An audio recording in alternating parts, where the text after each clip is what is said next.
Yeah, Ed Memphis. What up, folks? This Ed Memphis is a Square Business Sports segment. Uh, yeah. You can catch me on Twitter at Business Square. It's at BIDNESSSQUARE at Business Square on Twitter, or you can catch me on IG at Man on V Square. Yeah. Or you could just simply hashtag Ed Memphis in web browser and that'll do the rest. Pull up everything I got going on. Any writings I'm doing with the BillStreetBears.com. I got an article published on there last week when I talked about three different ways the Grizzlies can transform and have more innovative front office. But tonight we're gonna talk about the Memphis Grizzlies versus the Atlanta Hawks. Recap: the Grizzlies lose tonight in a blowout, 22 points, 133 to 111. Troy Young had 22, 8 and 2 tonight, so he had a pretty strong night. John Collins had a 27 and 10 night. Torian Prince had 20, I think 20 points or something. Kevin Hoyter got 20. Uh, Alex Lynn had 20. So a lot of guys on that team got off, specifically in the paint. Torian Prince had 16 to be exact. The Grizzlies had a few players in double digits, but a lot of guys didn't show up tonight. Avery Bradley didn't do too much of crap tonight. He's been inconsistent. I like Avery Bradley, but Avery Bradley is too inconsistent, too wishy-washy. One night you give us 27, the next night you give us 7. That's not gonna cut it if you gonna opt in next year, because you gonna opt in. But we ain't gonna be too happy about it if you scoring 27 one night and you scoring 7 points the next night. I am smiling. I'm happy. Wanna know why I'm happy? Because we lost. I'm glad we lost. The reason why I'm glad we lost is because, contrary to popular opinion, we do not need to convey the pick. This is the reason why, ladies and gentlemen. I understand that if we don't convey the pick, the top 8 protected pick that the Memphis Grizzlies owe the Boston Celtics this year, due to the Deontay Davis, Rodney Zagaric trades of a few years back, due to those second round picks, we gave up a future first round pick, and this is the year we supposed to pay up unless the pick is in the top 8 of the draft, meaning we had one of the worst 8 records in the league. So if we can get to the 9th worst record in the league, then we keep the pick. But going back to what I was saying, curving it back, the reason why we don't want to do that, folks, the reason why conveying the pick this year is not the move. I understand people saying, well, this draft is not as good as the 2020 draft. Maybe so, probably so. Okay, let's give you that. It's not as good as the 2021 draft. Okay, cool. Because if you don't give up the pick this year, then the pick becomes top 6 protected next year, meaning it's 2 slots higher. You got to be either one of the worst 6 teams in the league, or if you at 7, the pick go to Boston next year. Versus this year, if the pick is 9th or worse, if the pick is top 8 or better, it stays with us. If you don't convey the pick this year, you give up the pick next year. I get that. Or you give up the pick the year after if you keep it next year. Okay, I get that, because it comes unprotected in 2021. And a lot of folks don't want it to be unprotected in the Jalen Green draft. A lot of folks don't want it unprotected in the James Wiseman, Anthony Edwards draft. I'm going to say this. The reason why we need to convey that pick this year is because if we don't convey the pick this year, then that means we don't have a draft pick in the draft as of right now. Because we don't have a second round pick. We've already traded our second round pick. Well, I think one of our picks went to the Justin Holiday deal, which was a bad deal. Just bad. We gave up 2 2 second round picks for Justin Holiday. Bad deal all the way around. Sorry. I don't care what nobody say. Justin Holiday ain't worth it. At first, I was on the Justin Holiday bandwagon.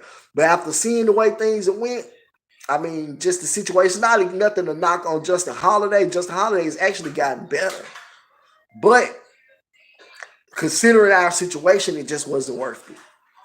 That's the particular thing. So it wasn't a knock on Justin Holiday. It's just our particular situation didn't fit. It wasn't worth us giving up 2 second round picks for Justin Holiday.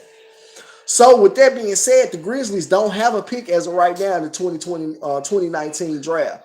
So the problem is we'll go into the summer with no cap space or a draft pick.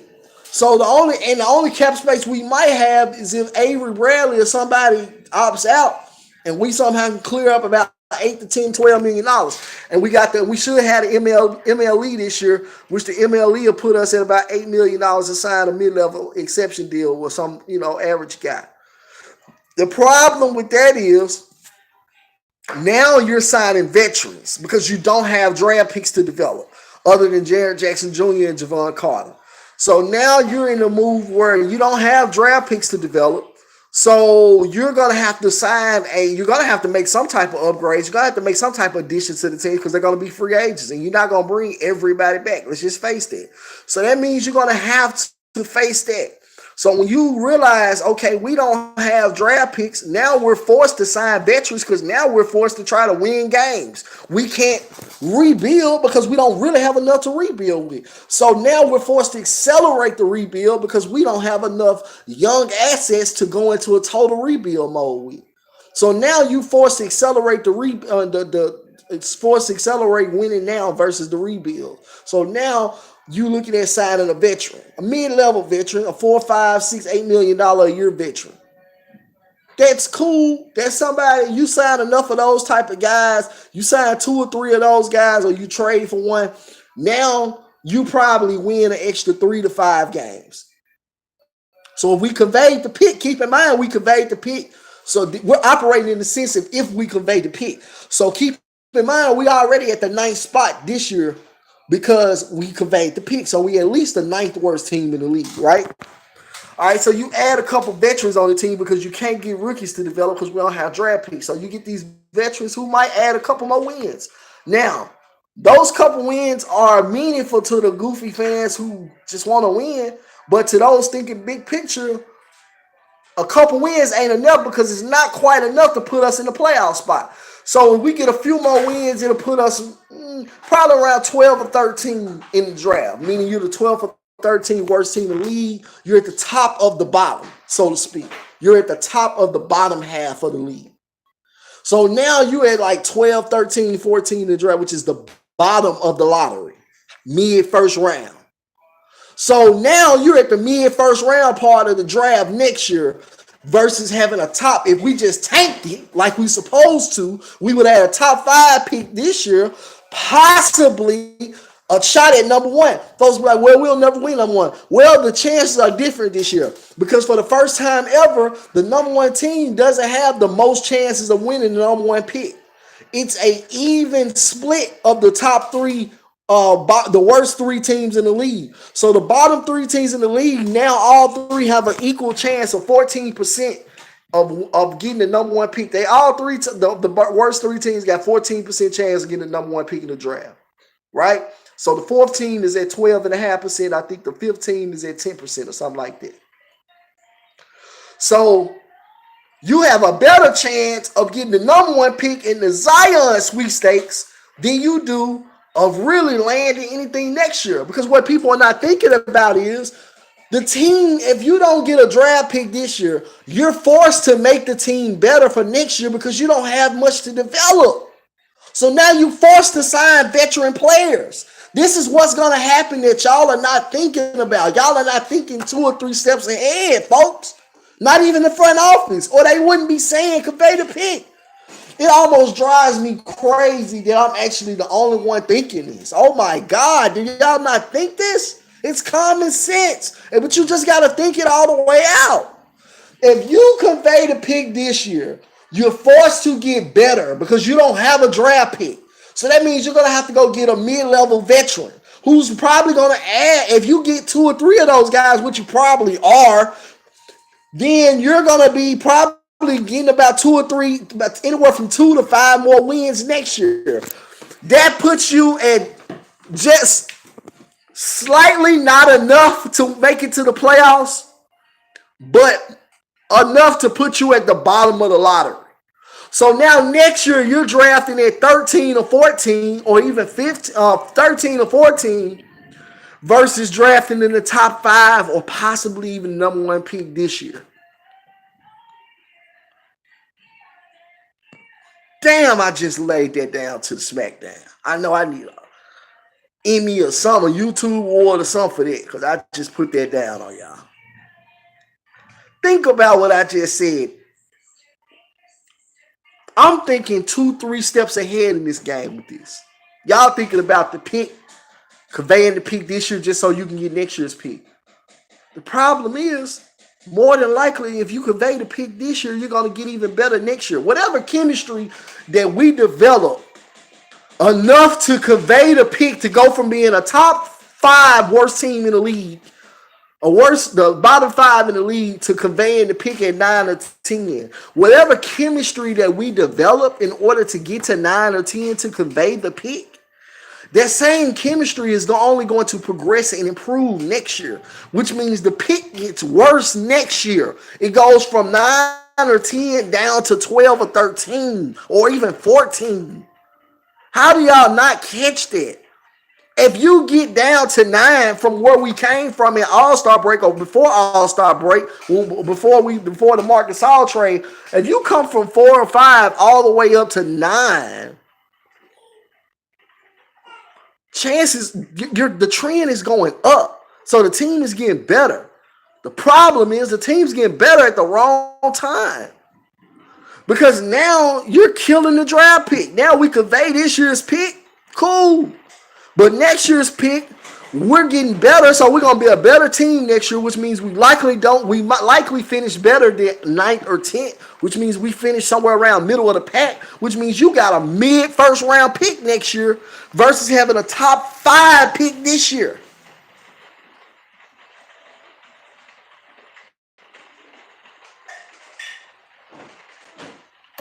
I know I'm good at this. I know I'm deep. I know I thought about this 2-3 steps ahead that y'all ain't just thinking about. But I want y'all to digest that for a second. And I'm gonna write an article about this tomorrow. So be looking for it. I'm gonna write it tomorrow because I'm tired tonight. I'm gonna write it tomorrow. I'm gonna write an article for Beale Street Bears, and it should be posted by Friday. So be looking for it around Friday. The article will be on BealeStreetBears.com, Sports Illustrated, and all that. Even though my wife think I ain't really making no noise with that, but it's all good.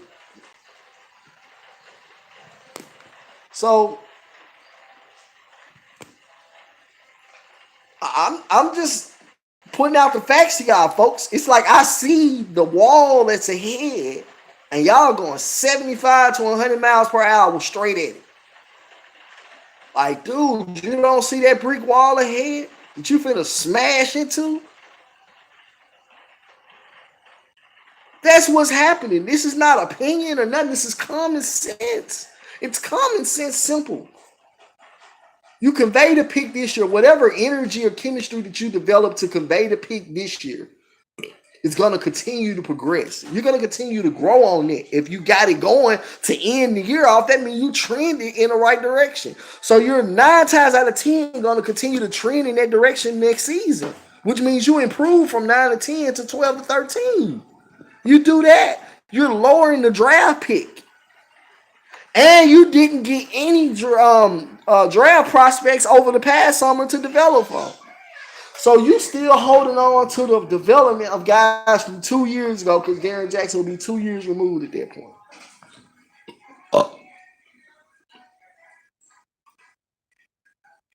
Catch me on Twitter at Business Square, at BIDNESSSQUARE,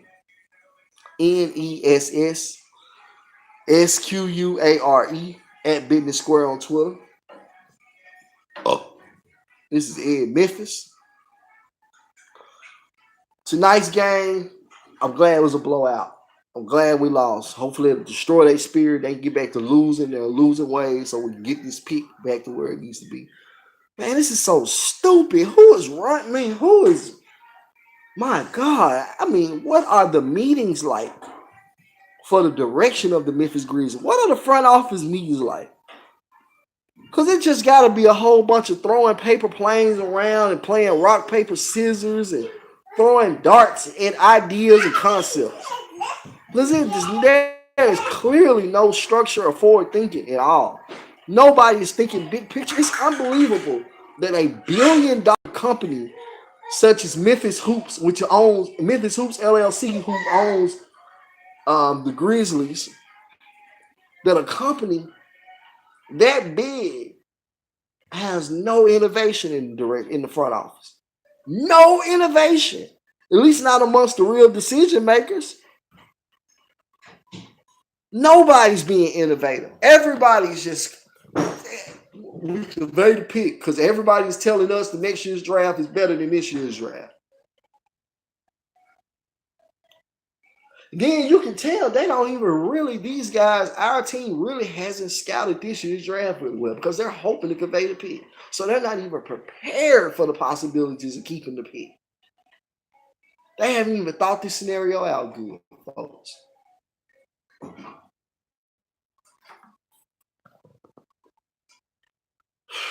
If y'all don't hire me to be the GM, hire somebody to think like me. That's all I got to say.